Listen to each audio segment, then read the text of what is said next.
지금 내가 여러분을 주와 및 그 은혜 말씀에 부탁하노니 그 말씀이 여러분을 능히 든든히 세우사 거룩하게 하심을 입은 모든 자 가운데 기업이 있게 하시리라.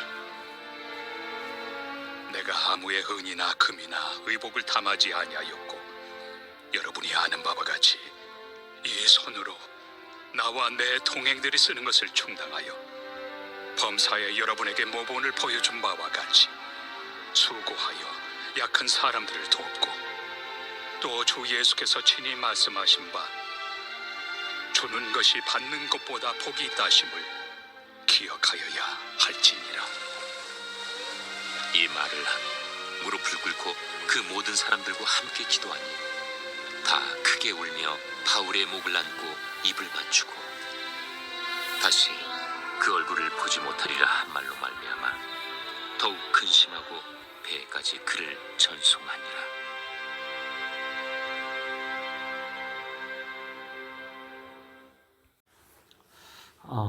바울은 계속해서 에베소 교회 장로들에게 권면의 설교를 하고 있습니다. 오늘날 교회의 지도자와 중직자들에게 해당되는 그런 권면의 말씀이죠. 어제 본문에서 하나님의 교회를 보살펴야 될 교회 지도자와 중직자들에게 주신 권면 두 가지였습니다. 첫째는 자기를 먼저 살피라는 것이었죠. 나를 세상으로부터 지켜야 양떼와 교회를 지킬 수 있는 것입니다.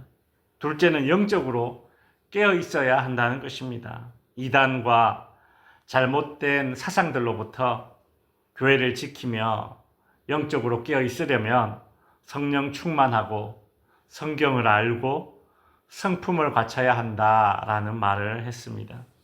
오늘 본문도 이제 에베소 교회 장로들을 향한 권면의 말씀이 이제 이어지고 있는데요.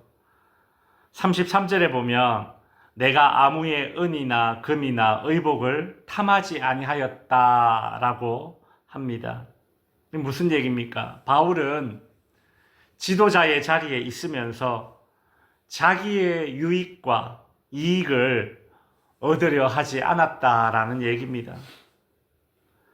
지도자가 되고 뭔가를 결정할 수 있는 자리에 있게 되면 그 자리 때문에 이래저래 개인적인 이익을 얻을 때가 있습니다.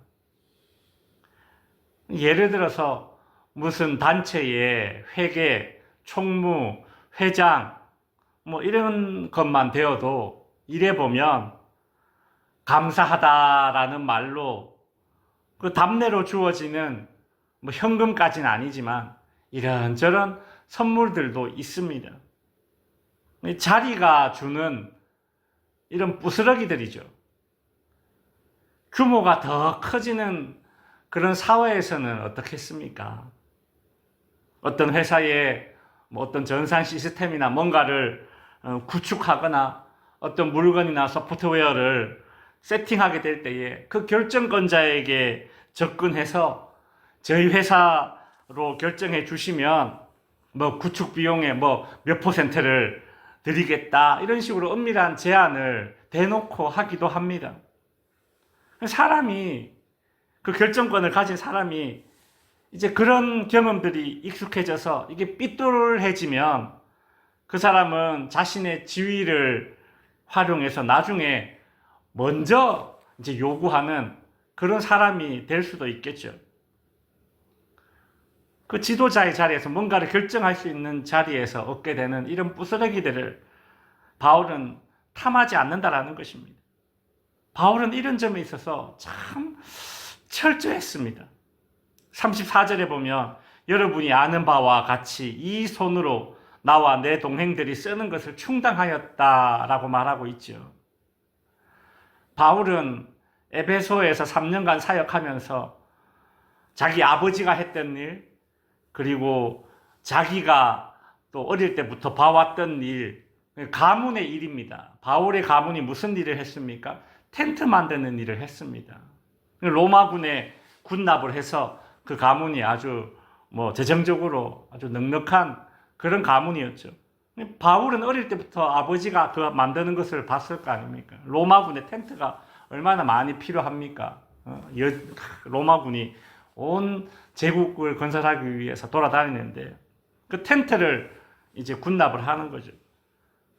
이 바울은 그래서 어릴 때부터 텐트를 만들 줄 알았습니다. 천막을 잘 만들었어요. 그 일을 해서 바울은 선교비를 충당했다는 것입니다. 이와 달리 우리가 어제 본문에서 잠시 살펴본 그 당시 에베소 교회에 의해서 압력했던 그 거짓 교사들, 이단들, 이들은 자기의 유익을 위해서 교회 공동체를 이용해 먹는 그런 바울의 말로 비유하면 사나운 이리떼들이었습니다. 적어도 교회 공동체를 섬기는 지도자고 중직자라면 뭔가를 결정할 수 있는 자신의 지위와 자리를 이용해서 이윤취하는 것을 멀리해야 합니다.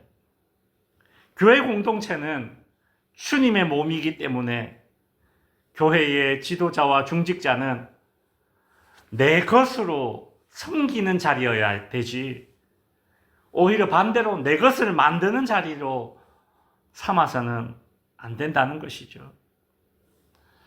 바울이 에베소 교회 장로들에게 했던 네 번째 권면은 성도들의 모범이 되라는 것입니다.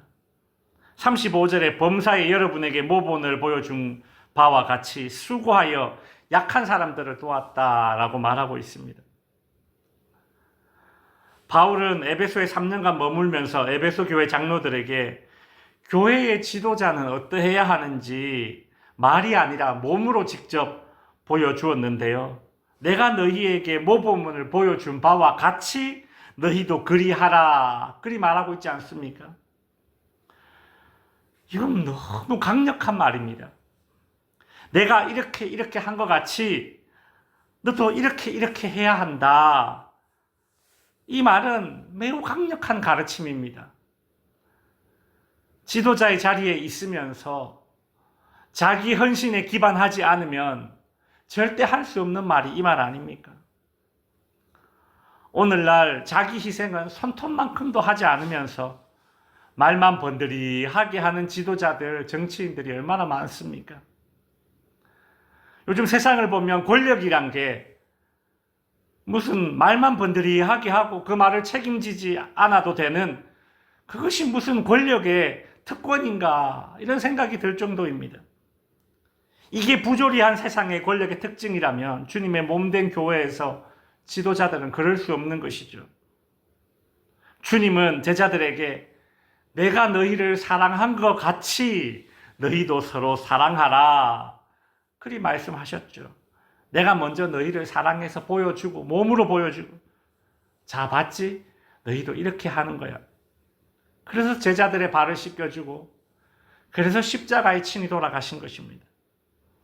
예수님의 그런 가르침이 지금 바울의 가르침과 이렇게 일맥상통하고 있죠.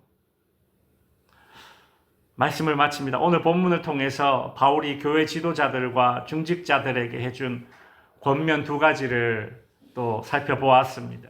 첫째, 교회 지도자의 자리를 섬기는 자리로 삼아야지 자기 이익을 실현하는 자리로 삼아서는 안 된다라는 것입니다.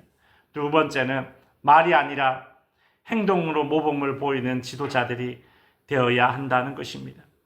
교회에서뿐만이 아니라 하나님께서 혹 여러분을 지도자의 자리에 앉히신다면, 책임지고 결정짓는 자리에 앉히신다면 돈과 권력의 함정에 빠지지 않고 주님과 이웃 사랑하면서 품어나오는 그런 도덕적인 기준으로 여러분의 자리를 지킬 때에 오늘 본문 마지막에 나오듯이 이 에베소 교회 장로들과 서로 부둥켜 안고 눈물 흘리는 이런 인격과 정을 나누는 그런 인간관계로 형성할 수 있을 것입니다.